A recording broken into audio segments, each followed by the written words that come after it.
سلام عرض کردم رفقا. یادتونه شب تمدید مذاکرات شیخ پری همچین دست پاچه پریده بود توی تیبیریش و با رنگ و روی پریده از گامهای رو به جلو گفت چه شود.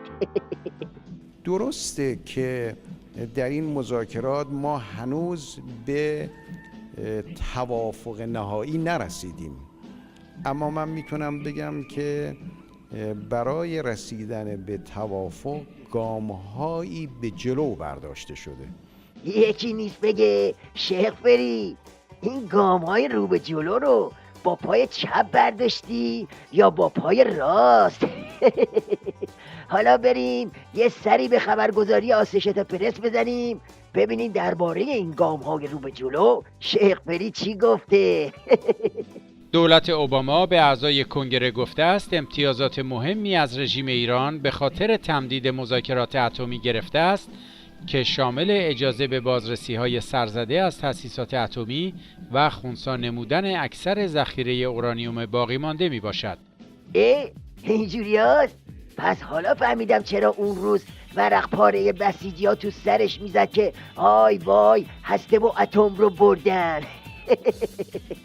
اخباری که از گوشه و کنار درز می کند حاکی از این است که ایران در دور اخیر مذاکرات هسته‌ای تعهدات بیشتری در مقابل آژانس بین المللی انرژی اتمی به گردن گرفته است. آقا یادتونه شب تمدید مذاکرات جان کری چی گفت؟ جان خودم یه رابطه‌ای بین اون حرفا و خنثی شدن ذخیره اورانیوم عظما هست نیست؟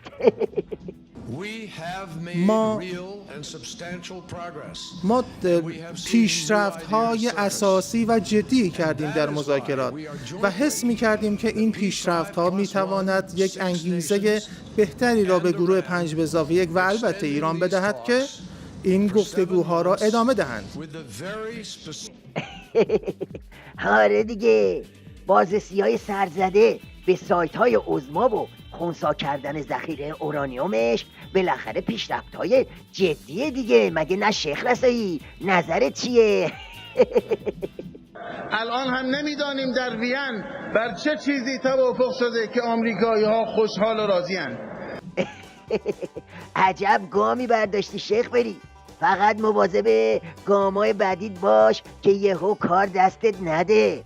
اما حالا سوالی که برای موشکاف ایجاد میشه اینه که این شیخ پری با باقی نوچه های مذاکره چیش در ازای اینی که دادن چی گرفتن؟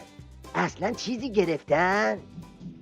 بنده خدمت شما عزیزان ادعا میکنم که بر اثر این مذاکرات جمهوری اسلامی ایران است که امن‌تر شده. آها، دلت به این خوشه که تو این 7 ماه از حمله و این حرفا خبری نیست ها؟ برو به اون ولی فقیه بگو آخه بدبخت تو که هنوز تو کپ غنیسازی و این حرفایی. تو این 7 ماه با تحریمای جدید میخوای چیکار کنی؟ این دبل زهرخوری رو میخوای چیکار کنی؟ چوبو میخوای چیکار کنی؟ پیازو میخوای چیکار کنی؟ با جرخوردگی های نظامت میخوای چیکار کنی؟ شب درازه و موشکاف بیدار.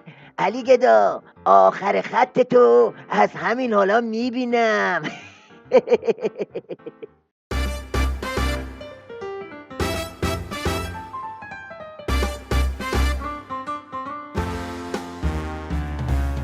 بحثای داغ و شفاف